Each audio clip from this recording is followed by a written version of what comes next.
안녕하세요. 하루 필수 말씀 충전 하필 큐티 조종환입니다.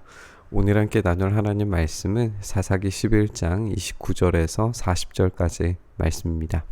주님의 영이 입다에게 내립니다. 그래서 길르앗과 므낫세 지역을 돌아보고 다시 길르앗 미스바로 돌아왔다가 길르앗에서 이제 다시 암몬 자손이 있는 쪽으로 나아갔다라고 이야기를 합니다. 그러니까 이 길르앗과 므낫세 지역을 돌아보면서 이곳에서 이제 군사를 모으고 힘을 키웠을 것으로 우리가 생각을 할 수가 있죠.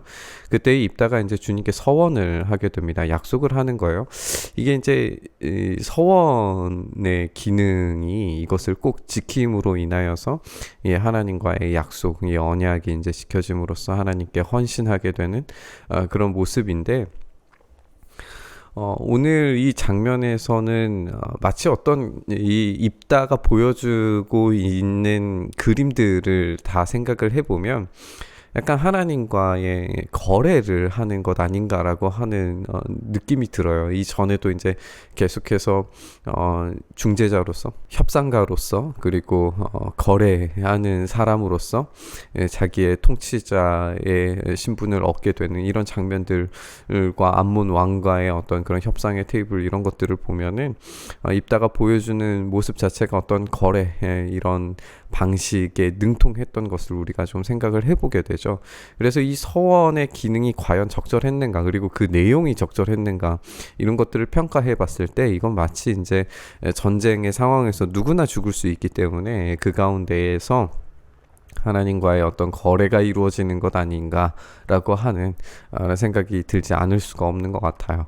하나님이 암몬 자손을 내 손에 넘겨주신다면 내가 암몬 자손을 이기고 무사히 돌아올 때에 누구든지 내 집 문에서 먼저 나를 맞으러 나오는 그 사람은 주님의 것이 될 것입니다 라고 이야기를 하면서 이제 뭐 생각으로는 자기 집에 어떤 사람이라 할지라도 그 사람도 어쨌든 전쟁 가운데서 죽을 수 있는 사람이기 때문에 남자를 이제 상정을 하는 것이고 남자 종을 생각을 하지 않았을까 싶기도 한데, 어쨌든 뭐 더 명시적으로 이야기하지는 않지만 주님의 것이 될 것입니다 라고 이야기를 하면서 그를 번제물로 드리겠다라고 하는 말도 안 되는 조건을 여기에다가 이제 갖다 붙이는 거예요. 이게 하나님께서 명령하신 방법도 아니고 이런 생각을 왜 했는지도 궁금하기도 합니다. 물론 이제 입다가 머물렀던 곳에서 그 주변에서 이런 일들이 일어났을지는 모르겠지만 이게 하나님께서 원하시는 일이 아니었기 때문에 이런 생각을 왜 했는지 참 우리는 의아하고 궁금합니다. 그런 다음에 입다는 암몬 자손에게 건너가서 그들과 싸우게 되어 주님께서 그들을 입다의 손에 넘겨주시니 그는 아로엘에서 민닛까지 20성읍을 쳐부수고 아벨글라밈까지 크게 무찌르게 됩니다. 그래서 암몬 자손은 이스라엘 자손 앞에 항복하고 말았습니다. 여기까지는 이제 좋은 결말 같은데, 괜찮은 결말 같은데 이제 충격적인 이야기가 나오죠. 입다가 미스바에 있는 자기 집으로 돌아왔을 때에 소구를 치고 춤추며 그를 맞이하려고 나오는 사람은 그의 딸이었어요. 그는 입다의 무남 동료였습니다. 이 남자 없이 오로지 혼자 이 딸 하나만 있었던 거예요. 다른 사사들이 막 왕 같은 그런 생활을 누리면서 막 자녀들도 많이 낳았다 막 이런 표현들을 봤을 때 입다는 이 무남 동녀의 굉장히 귀한 딸인 거잖아요. 그런데 입다가 이렇게 먼저 나오게 되니까 이 딸을 보는 순간 옷을 찢으면서 부르짖습니다. 아이고 이 자식아, 내가 이 아버지의 가슴을 후벼 파는구나. 나를 이렇게 괴롭히는 것이 하필이면 왜 너란 말이냐. 주님께 서원한 것이 있어서 돌이킬 수도 없으니 어찌 한단 말이냐. 사실 이 서원한 것을 돌이킬 수 없다라고 하는 이 말도 이제 불가능한 서원, 그리고 서원에 대해서 물으는 과정들, 이런 것들이 분명히 율법 안에 있거든요. 이제 그런 것들을 생각하지 않은 채 약속했기 때문에 당연히 해야 된다 라고 하는 이 사고 구조 자체가 입다의 어떤 그런 거래의 관계, 또 세속의 어떤 협상의 방식, 이런 것들이 그대로 녹아져 있는 것으로 우리가 생각을 할 수밖에 없는 거예요. 율법에서는 이제 잘못 서원한 것에 대해서 이제 물을 수 있는 그런 방법들, 방식들, 그리고 거기에 대한 하나님의 징벌과 용서 뭐 이런 이야기들이 다 있는데 그런 것들에 대해서는 이제 전혀 언급되어지지 않고 있는 거죠. 그러니까 딸이 아버지에게 말하게 됩니다. 아버지께서 입으로 주님께 서원하였으니 서원하신 말씀대로 저에게 하십시오. 이미 주님께서는 아버지의 원수인 암몬 자손에게 복수하여 주셨습니다. 라고 그렇게 딸도 체념하듯이 이야기하는 것이 참 비극적이에요. 딸은 또 아버지에게 말합니다. 한 가지만 저에게 허락해 주시길 바랍니다. 2달만 저에게 말미를 주십시오. 처녀로 죽는 이 몸 친구들과 함께 산으로 가서 실컷 울도록 해주시기 바랍니다. 라고 이야기하면서 딸 입다가 딸더러 가라고 허락을 해주고 2달 동안의 말미를 주어서 보내게 됩니다.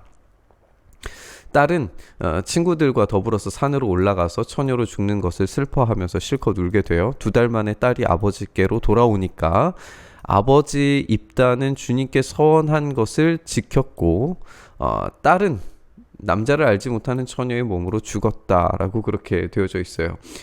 정말 입다가 이 딸을 번제물로 바쳤을까요? 아니라고 생각하는 사람들도 있습니다. 여기에서 이제 어떤 장소와 기한 또 시한 이런 것들이 적혀져 있지 않기 때문에 처녀의 몸으로서 평생 수절하다가 죽었다라고 그렇게 생각을 하는 사람들도 있어요.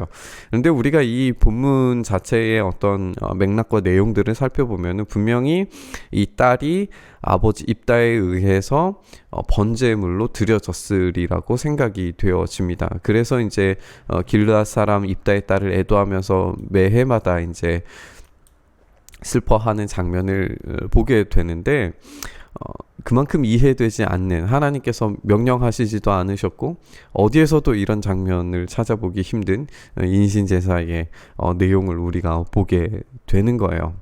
입다는 끝까지 거래와 협상의 방법을 놓지 않았습니다. 하나님과 거래를 한 거죠. 그런데 그 거래의 결과가 하필이면 자기의 외동딸을 번제로 바치는 것이었어요. 사실 우리는 이런 인신제사가 말도 안 되는 방식이고 하나님이 요구하시지도 않았고 바라시지도 않는 일이라는 것을 잘 알고 있어요. 그런데도 입다는 이 일을 하기를 멈추지를 않습니다. 그가 이방인들과의 어떤 친밀한 교제로 인해서 이런 인신공양 제사가 익숙해졌다고 할지라도 하나님이 말씀하시지도 않는 일을 일방적으로 해야 했던 것은 아니었어요. 근데 입다의 딸도 참 대단하죠. 어떻게 이렇게 적극적으로 내가 번제물로 바쳐질 수 있으리라고, 그것을 내가 해야만 한다고 이런 생각을 가졌는지 모르겠어요.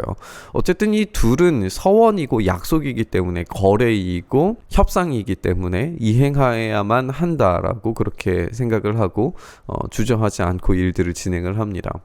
계산적이고 거래와 협상으로 살아온 이 강한 용사 입다는 자신의 거래와 협상이 걸림돌이 되고 덫이 되어서 자신을 올가맬 줄 상상조차 못했을 겁니다. 우리는 하나님께서 사람을 바치라고 명령하셨던 또 다른 제사 하나 알고 있기는 해요. 바로 아브라함과 이삭의 이야기잖아요. 그런데 이 아브라함의 믿음을 시험하기 위해서 하나님께서 이삭을 바치라라고 그렇게 하셨을 때에도 실제로 바쳐진 게 아니라 그 믿음을 시험하기만 하셨을 뿐이었고, 그 옆에 있었던 양이 대신 잡혀서 죽었다는 것을 우리가 알고 있잖아요. 근데 오늘 이 본문은 아브라함의 유일한 아들 이삭처럼 입다의 유일한 딸이 등장해서 이 딸이 적극적으로 이제 이 제사에 동참하는 그런 장면을 우리가 보게 되는데요. 입다도 과연 이런 결말로 끝날이라고 생각을 했을까 궁금합니다.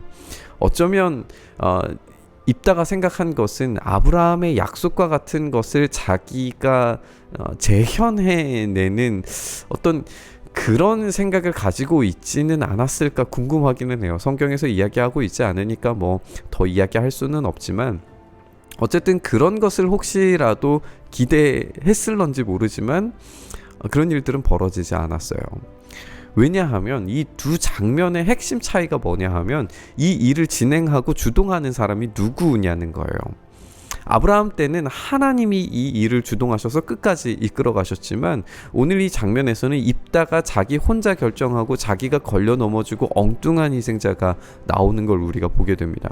그러니까 만약에 전적으로 신뢰하면서 하나님을 신뢰하면서 싸우고 하나님과 계약을 하지 않았더라면, 그런 서원을 하지 않았더라면, 또는 그런 실수에 대해서 어떻게 하면은 이제 바꿀 수 있는지에 대해서 알았더라면, 그것을 고칠 수 있는 방법을 하나님께 구했더라면 결과는 달라지지 않았을까 싶습니다.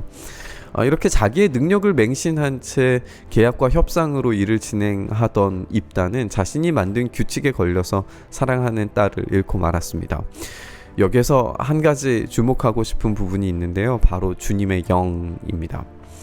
주님의 영이 입다에게 내렸다. 주님께서 그들을 입다의 손에 넘겨주시니, 이런 표현들을 봤을 때 하나님은 입다의 이런 만행과 오만한 실패를 아셨음에도 불구하고 성령님을 부으시고 또 승리를 허락하셨다는 거예요. 우리는 타락의 정도나 실패로 인해서 모든 기회가 사라져 버리지는 않는다는 것을 우리가 알 수 있습니다. 하나님은 실패자에게도 기회를 주십니다. 잘못된 선택에 허우적대는 사람에게도 능력을 주십니다. 이스라엘의 전적인 통치자는 암몬 원수도 그리고 길르앗 장로들도 입다도 아닙니다. 오로지 하나님만이 이스라엘의 전적인 통치자이십니다. 단지 능력을 부어주셔서 사용하시는 사람이 도구의 역할을 감당하게 될 뿐인 거예요. 우리에게도 기름 부으시고 능력을 주실 때 도구로서의 역할을 감당할 수 있습니다. 우리가 입다처럼 실수투성이 내 의지대로 내 힘대로 살아가려고 하는 사람, 또 문제 많은 우리라 할지라도 하나님께서 임재하시면 전혀 다른 삶을 살 수가 있습니다. 오늘 우리가 실패와 낙심에 머물러 있을 때에 입다처럼 실수한 것 때문에 우리가 힘들어하고 아파할 때에도 하나님께서는 다시 일으키셔서 얼마든지 새 일을 행하실 수 있습니다.